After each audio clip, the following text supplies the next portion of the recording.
Question number 7 हमने नहीं करना, 8 आप लोग ऑलरेडी कर चुके हुए हैं। इसमें आपने इंडेक्स एनालिसिस निकालना था। बाकी आ गया क्वेश्चन नंबर 9। क्वेश्चन नंबर 9 में हमें बैलेंस शीट दी हुई है, इनकम स्टेटमेंट दी हुई है 2003 की। दोनों हमें 2003 की दी हुई है और ये एक कॉलम दिया हुआ है जिसमें 2001 के इन्होंने रेशोज लगा के लिखे हुए हैं, 2002 के रेशोज लिखे हुए हैं, 2003 के ये वाले रेशोज आपने खुद निकालने हैं, जो मैं अब 1 बाय 1 निकालती हूँ। आप लोग इसको देखें, जो वो वैल्यू आएगी, अगर इन केस आपको पेपर में या कहीं पे कोई क्वेश्चन आ जाए इस तरह का कि इसको कॉलम को फिल करें, जो ये सामने लिखा है हमने सिर्फ वही निकालना है। पहले हम करंट रेशो निकालेंगे, फिर हम एसेट टेस्ट रेशो निकालेंगे, फिर हम रिसीवेबल टर्नओवर रेशो निकालेंगे, फिर इन्वेंट्री टर्नओवर, फिर लॉन्ग टर्म डेट निकालेंगे, ग्रास 1 बाय 1 जो लिखे हुए हैं वो निकालेंगे। ये पेज नंबर 164 है, क्वेश्चन नंबर 9। अब मैं इनके सारे पॉइंट निकालती हूँ ताकि रेशोज में अगर आपको कोई कंफ्यूजन थी तो वो आपकी दूर हो जाएगी। क्वेश्चन नंबर 9 में जो पहले वो है current ratio. Current ratio is equal to current assets over current liabilities. इस क्वेश्चन में करंट एसेट फिक्स्ड एसेट से ऊपर है 756, ये ऑलमोस्ट 13 मिलियन बन जाएगा। इसी तरह ये लॉन्ग टर्म से ऊपर है, ये बन जाएगा 8 मिलियन। 42 इसे हम लिखेंगे 13, चाहे आप 6 ज़ीरो वैसे लगा लें या आप इस तरह लिख लें 8 मिलियन, इससे कोई फ़र्क नहीं पड़ेगा आप जिस तरह। लेकिन आपने ये करना है कि जो आप ऊपर लिखेंगे वही आपने नीचे लिखना है, इस तरह नहीं लिखना। तर हम लिखेंगे 8 मिलियन। इसको करने के बाद ये आएगा 1.625, क्योंकि इसने इधर जो पहले सालों के हैं वो परसेंटेज में दिए हुए हैं 2.5%, 250%, 200%। इसका भी हम परसेंटेज में निकालेंगे, ये आ जाएगा। इसे आप 100 से मल्टीप्लाई करेंगे 162.5%। नेक्स्ट हमारा सेकंड है asset test ratio. Asset test ratio is equal to current assets minus inventories over current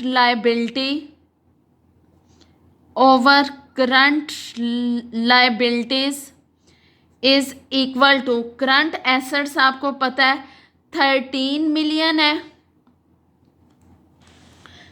13 million and inventory is equal to 7 million and current liability is 8 million. 8 million then is equal to 6 million. 6 million over 8 million is equal to 0.75, ये भी percentage में 75%। ये इधर आ जाएगा जिधर पहले 100%, 90%, 75% है। Next है हमारा रिसीवेबल टर्नओवर रेशो। थर्ड हमारा रिसीवेबल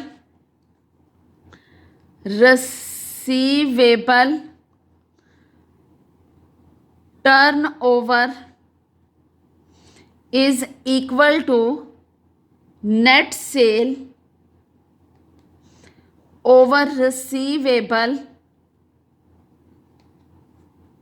नेट सेल है, इसमें net sale 16 million and receivable 5 million, ये आ जाएगा 16 million over 5 million is equal to 3.2x। x इसलिए कि इधर भी जो साइन दिया हुआ है 5 के साथ x दिया हुआ है फ्री इसके साथ, इसलिए जो इन्होंने साथ साइन मेंशन किया है हमने उसके अकॉर्डिंगली साइन मेंशन करना है। अब ये हमारा आ गया 3.2x। Inventory turnover fourth है, inventory turn over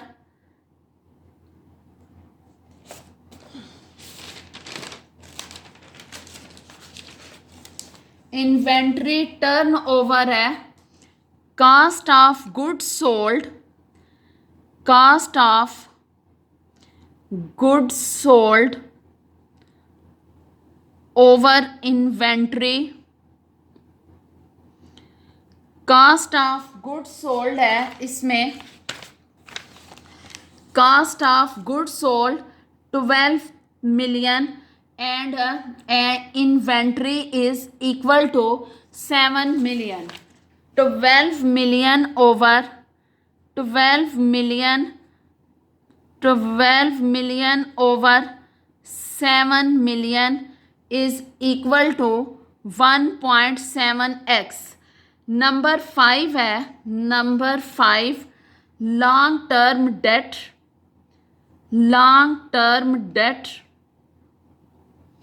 over total capitalization, total capitalization is equal to long term debt. In this exercise, in this balance sheet, long term debt 12,000 and total capitalization is equal to a long term debt। total capitalization होती है long term date plus share holder equity, यानी 12,000 ये और ये share holder equity के 10,000 ये हो जाएगी 22 मिलियन, 22 मिलियन ये आ जाएगी 12 million over 22 million is equal to 0.545। इसे हमने परसेंटेज में 54.5%। नेक्स्ट है 6 हमारा ग्रास प्रॉफिट मार्जिन। 6 नंबर पे है ग्रास प्रॉफिट मार्जिन। ये आ जाएगा total sale minus cost of goods sold, cost of goods sold over total sale is equal to, total sale हमारे पास क्या है, टोटल सेल या net sale is equal to 20 million and cost of goods sold minus 12 is equal to 12, 8 million आ गया, 20 million minus 12 million over 20 million is equal to 8 million over 20 million 0.4 और 40%। Next है net profit margin. Net profit margin is equal to net income after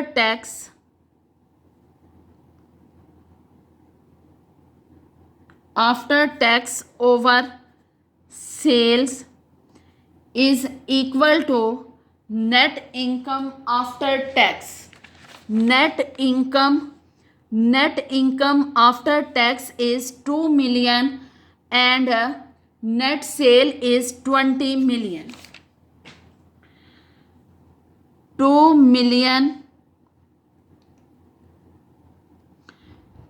2 million, net sale is 20 million, then 0.1 is equal to 10%.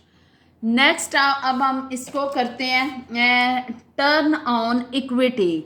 Number 8, return on equity. इसमें आ जाएगी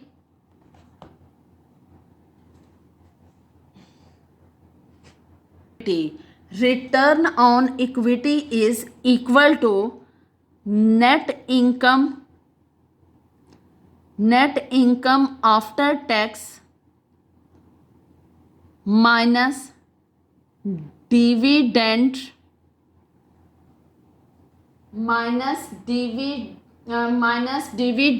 on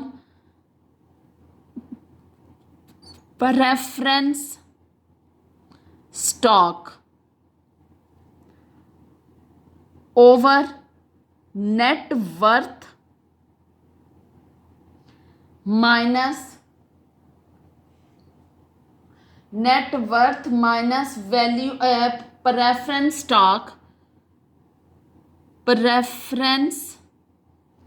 preference stock. Net income after tax ये आ जाएगी net income after tax. ये हमारे net income after tax है.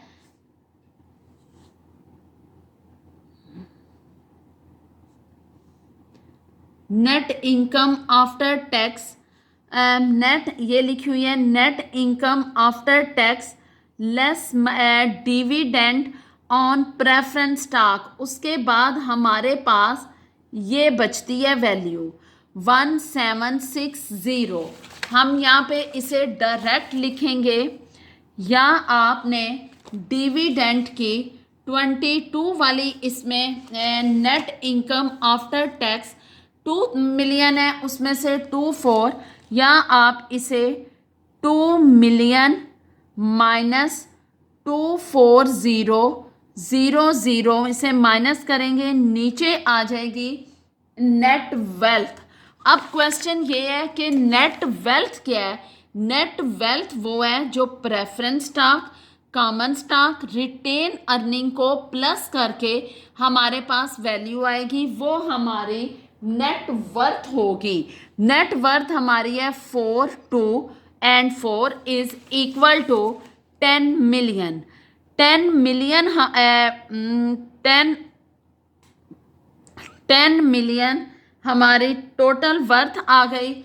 उसमें से हमने प्रेफरेंस स्टॉक को माइनस किया. प्रेफरेंस स्टॉक हमारा 4000 है, वो हमने इसमें से माइनस किया 4 मिलियन.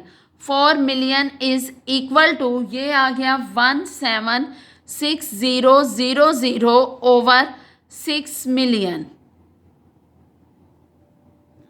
Is equal to 0.293. ये आ जाएगा 29.33%. नेक्स्ट है हमारा रिटेन अर्निंग.